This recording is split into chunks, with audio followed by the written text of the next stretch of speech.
you grew up in the 90s and went to Walmart, you might recall the little yellow smiley face stickers the people greeter would hand out to kids. Most of us, this made the trip to the store fun, and not getting a sticker was some of the worst times for many of us children.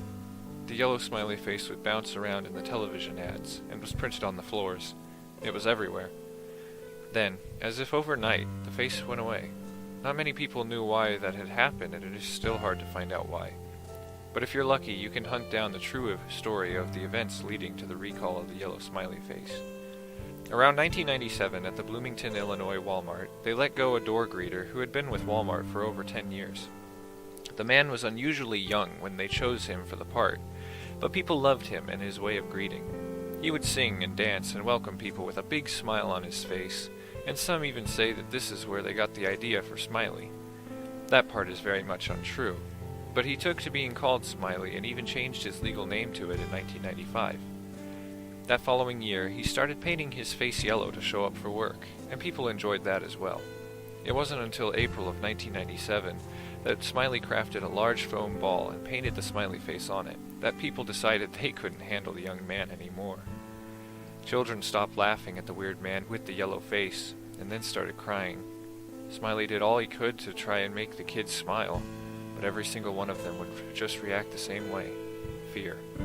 Putting so much time and work into making the head, he would be darned if he didn't make it work some way. So he started asking parents if their kids told him what scared them the most, and most people came back saying that their children didn't like how big the head was. So breaking down, he made the head smaller. Kids loved it, and Smiley loved it too, that the children he so adored once again adored him. May came, and so did the heat, and it made wearing the head a pain for Smiley. He just wasn't going to give it up. Many days he found himself ready to pass out and needing to rush to his car to sit and let the AC cool him down, not wanting the kids to see him without the head on. One day, when he needed to run to his car, he was having a hard time seeing due to the sweat running in his eyes. He bumped into something and then heard a loud thud sound. Not sure what happened, he yanked the head off. There was a red sports car parked in front of him. The driver was getting out and running around to a small group of people just 10 feet in front of the car. Smiley walked over and forced his way through the people to see a young girl lied out on the pavement, blood gushing from the fresh wound on her face. She had to have been dead. It wasn't just a little wound, no. The top of her head was turned back, separating her lower jaw from the rest of her head. She looked as if she had some sort of crude smile on her face, stretching from ear to ear. Then, something happened. The little girl's eyes snapped to meet Smiley's. Blood gurgled out of her mouth, sounding like a cat-painful meow being filled with water. She did this 3 long times, and then a single tear dropped from her eye, and she died. The father and mother both howled out in pain from the loss. The driver of the red sports car tackled Smiley and began beating him. Smiley was beaten so bad he was sent to the hospital unconscious. For a week, he stayed in his little hospital room. Finding out the parents didn't want to press charges because their little girl had loved Smiley from the time she was little, often drawing picture of her and him dancing and playing. It just didn't seem right to punish a man who had brought so much joy to their little 8-year-old's life, even if he was the cause of her death. Despite that, the manager saw fit to let Smiley go. Children had been coming in after that day, wanting to make sure they would never see him again, and they, after 5 days and over 40 children asking the manager, didn't see anything else that could be done. Yet none of this bothered Smiley. He just kept thinking back to how the little girl looked like she was smiling, the biggest smile of her life, and even the sounds of her last breaths sounded like laughter. All of it burned into his mind. After leaving the hospital and going home, Smiley started trying to draw the little girl in her last moments. He had begun to fear that one day he might forget how happy she looked. No matter what, he just couldn't capture that feeling of looking at her in the eyes, watching her laugh.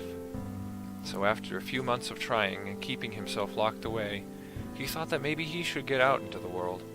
Seeing other happy children might help him recapture that feeling from May. So out of impulse, he grabbed his Smiley head on his way out the door. It was December now, and Smiley went to the only place he ever loved, Walmart.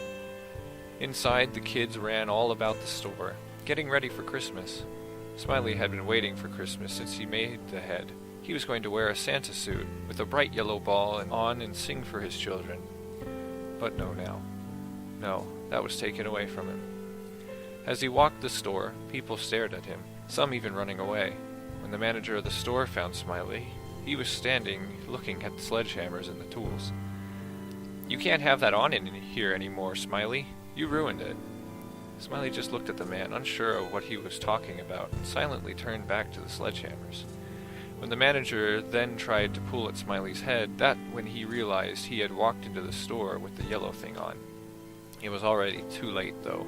Something snapped, and Smiley grabbed one of the sledges and began bashing in the manager's face. Looking down, the manager's eyes met his. The joy was there that the little girl had had. Finishing off the manager, he raced to the toys. There, he stood at the end of the Barbie aisle, blood dripping from the hammer and specks of it on his yellow head. The first little girl to see him screamed as he silently ran up to her and smashed the top of her head in with the hammer. Brain matter, blood, and skull fragments raining down on the plastic covers of the Barbie boxes. More children screamed, parents screaming and running. A man charged him, quickly falling to the ground with the top of his head missing, brains spilling out on the floor. One by one, he smashed in the heads of the children and their parents. When the cops got there, he was done killing, and was now painting with their blood and bits. He was trying to recreate the little girl who he had first gotten killed, but it wasn't working. He paced back and forth, even as the cops threatened him. With each pace, he screamed, "It's not right. The eyes are not right. The smile is not right. Nothing is right." By the time the cops got him into the car, he was just sobbing, repeating it all over and over. They counted the bodies and found that he had killed at least 30 people that day. But the mess was so bad it was really hard to tell. Somewhere along the way, the cop car driving Smiley crashed, and when they found it, Smiley was nowhere to be seen, and the driving officer's head was smashed in. When word of this got to the head people at Walmart, they quickly pulled all ads with the Smiley face and recalled all the stickers. Smiley is still on the most wanted list, but it's a separate list for people whose legal names are so obscure, most people would think it was a joke. If you ever see the list, his name, Smiley, is there with a yellow Walmart smiley sticker on the face of a random man.